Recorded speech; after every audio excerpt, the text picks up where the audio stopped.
En communication politique, vous travaillez pour le cabinet Hilder. On va ensemble prendre des extraits des précédents débats télé de l'entre-deux tours pour voir les enjeux ce soir avec ce débat à 21h. On commence. On est en 2007, Ségolène Royal face à Nicolas Sarkozy.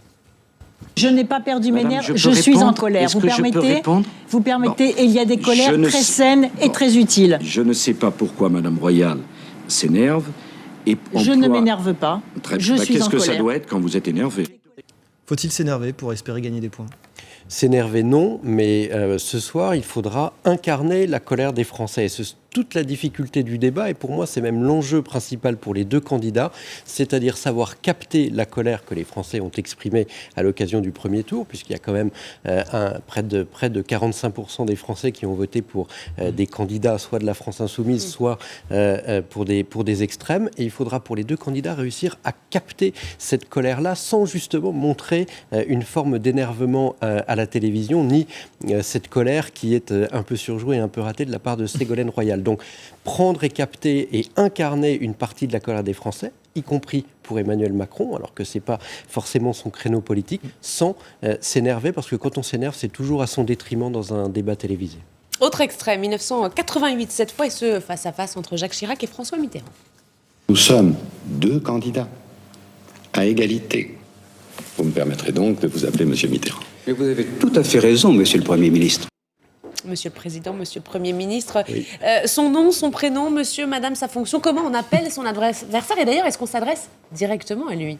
Alors ça, c'est une forme de stratégie. À partir du moment où on veut battre le fer et essayer de le déstabiliser ou de la déstabiliser, il faut plutôt l'appeler madame et la regarder droit dans les yeux, ou monsieur à contrario, en essayant de pointer un peu du doigt. Là, dans l'extrait que vous avez montré, Jacques Chirac a perdu le débat sur cette petite phrase-là, puisqu'il s'est mis, malgré lui, en infériorité par rapport à son contradicteur, le président de la République sortant. En fait, tout l'enjeu pour les deux candidats sera de maintenir une forme d'égalité. C'est la première fois qu'ils se retrouvent dans cette situation. Et justement, il ne faudrait pas qu'il y en ait un qui prenne le pas sur l'autre en rappelant des fonctions précédentes. Et justement, on risque ce soir de jouer à front renversé, où Mme Le Pen risque de rappeler que M. Macron a été ministre il n'y a pas si longtemps, ministre, absolument, et de le placer du côté finalement du sortant.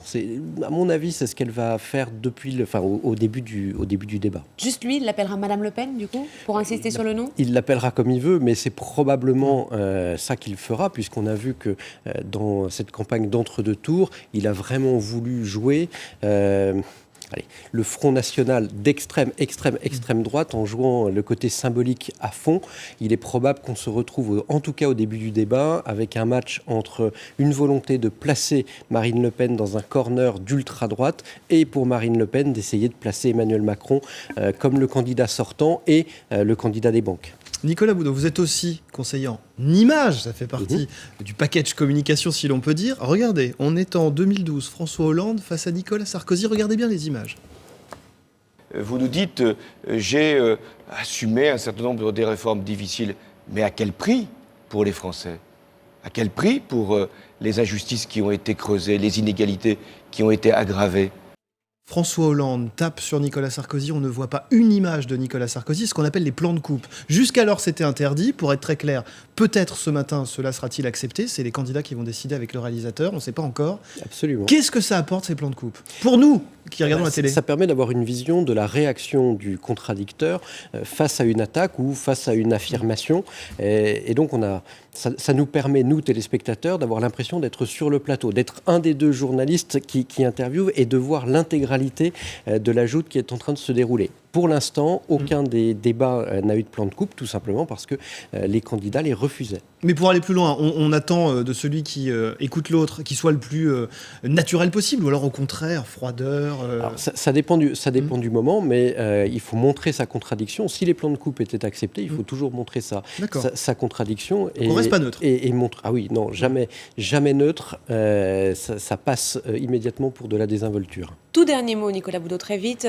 Hier, certains ont évoqué pour Emmanuel Macron la possibilité de se lever du plateau, de partir du débat s'il l'estimait nécessaire. Ça a été démenti par la suite. Se lever et partir, c'est une bonne stratégie ? Non, c'est débat perdu. Même si c'est bien fait. Non, celui ou celle qui s'en va a perdu le débat.